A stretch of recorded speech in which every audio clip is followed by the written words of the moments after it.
is Tuesday, the 21st of October, and you are right on time for the start of a new edition of CNN Student News. First up, a possible new stimulus package aimed at jump-starting the U.S. economy. Earlier this year, Congress sent out nearly $100 billion to taxpayers. Now, they're considering round two.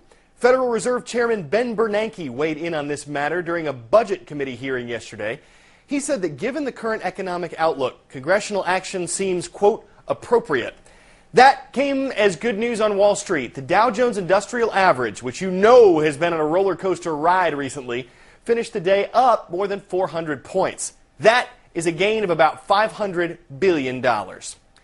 Turning to politics now and a look at the latest numbers on the presidential race. According to a new CNN poll, 51% of likely voters support Senator Barack Obama, while 46% support Senator John McCain. It's tightened up. That 5-point lead for Senator Obama is down from an 8-point advantage earlier this month. Frank Sesno examines how the numbers can shift late in the game. Even a couple of weeks before Election Day, polls can change, and they have been wrong. Most famously, Dewey didn't beat Truman, though some polls gave Dewey, the governor of New York, a double-digit advantage right up to Election Day. That was as much about unsophisticated polling as politics. If John McCain is hoping to confound the polling this time, he better get moving. There is precedent, though, for a candidate down in October to prevail in November. McCain could still win one for the Gipper. Ronald Reagan was down in the polls before the last debate that he had with Jimmy Carter on October 28th. He wound up winning the election in large measure because of that debate. That debate just a week before Election Day was crucial, when Reagan uttered those famous words. Are you better off than you were 4 years ago? He won by 10 points.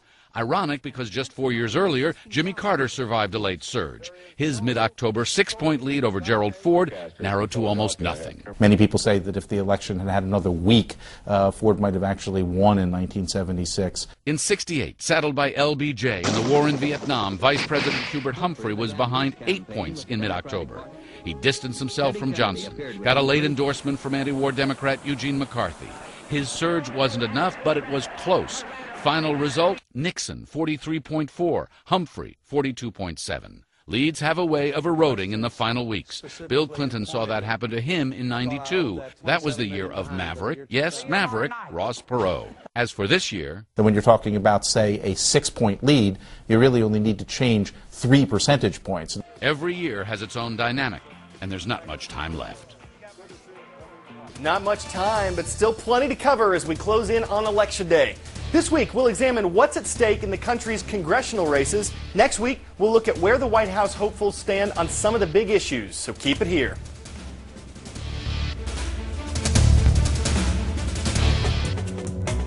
A word to the wise. Truancy. An act of being absent without permission, especially from school. In Georgia's DeKalb County, more than 10,000 students had at least 15 unexcused absences last school year. So, officials are using a new strategy to crack down on truancy, placing the responsibility and the punishment on parents.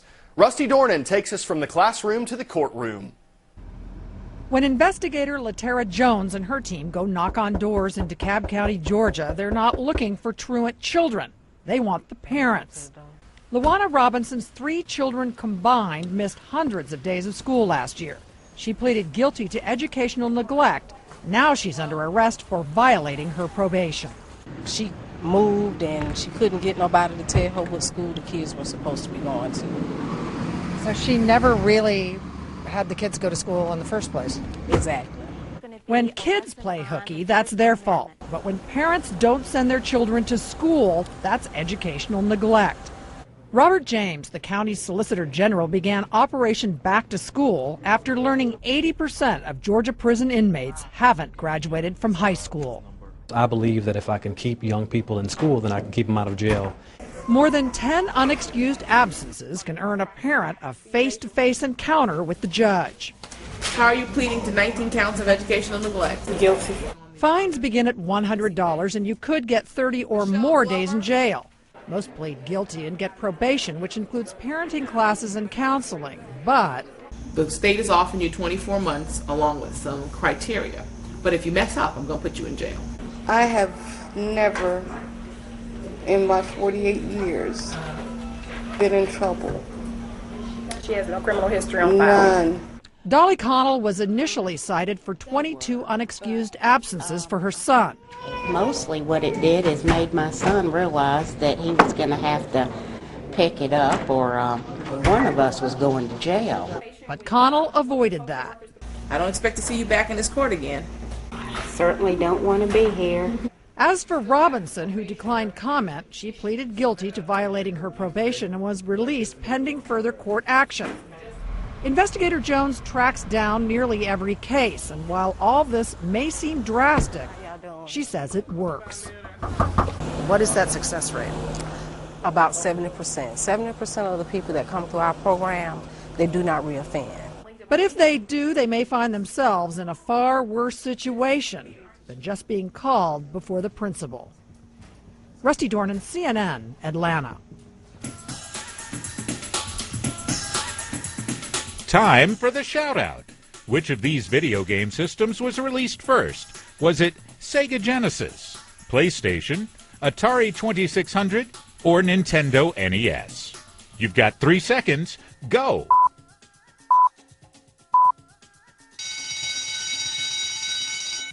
The Atari 2600, the first system to operate with multiple games, made its debut in 1977. That's your answer, and that's your shout-out. Now, the games on those old Atari systems look nothing like the ones we have today. Graphics have gotten more advanced, the storylines are better, but a longtime designer has some concerns about another current trend. Benjamin Cohen catches up with this gaming guru. He's the grandfather of the video games industry, the visionary behind more than 100 Nintendo games. Shigeru Miyamoto is in London to show me his latest creation, the Wii Music. A game where players use wireless controllers to perform on a variety of different instruments. But with the economy now heading into a global recession, is this really the right time to launch another expensive game? We need to eat in order to live. That's our first priority. But entertainment and the enrichment of our souls must come in second place. Nintendo's mission is to take advantage of improving and cheaper technology to create reasonable and affordable entertainment. It's very good value. Starting with Donkey Kong, over the past 3 decades, Mr. Miyamoto has been the driving force behind Nintendo, also designing games from Super Mario Bros. To the Wii Fit and Nintendogs. They're so inspired by his own hobbies that his board have banned him from speaking openly about his pastimes, but they are games that on the whole have appealed to a family audience and have rejected extreme violence. He's critical of rival developers who resort to violence to hook teenage boys. I don't want to curb freedom of expression, but I am concerned that many developers focus just on excessive violence in order to stimulate people's minds. I believe that there are more ways of grabbing players' attention than violence alone. I also hope that parents take advantage of the age ratings when letting their children play. Well, it's a tried and tested formula to have a violent game. I mean, although actually statistics show that the average age of gamers is going up, it's still largely seen as being adolescent males. And it's kind of, there are still more male gamers than female gamers, although Nintendo does bring in the female gamers. And men do like violence, simulated violence. Nintendo's share price alongside the rest of the industry has fallen over the past month, but recent US figures have shown that it's selling more Wiis than the combined sales of the Sony PlayStation 3 and Microsoft Xbox. Whatever the short-term economic outlook, Mr. Miyamoto told me that he's thinking long-term. Perhaps in the future we won't just be controlling games with our hands, but through the power of thought. Before we go, a truly impressive performer. The music isn't what makes this musician stand out. It's the fact that she's playing the piano with just 4 fingers, because that's all she has. Because of a medical condition, He Ali was born with 2 fingers on each hand and no legs below the knees. She started playing the piano as a form of physical therapy. Discovering that instrument really struck the right chord for her. We hope you'll tune in tomorrow for more CNN Student News. I'm Carl Azuz.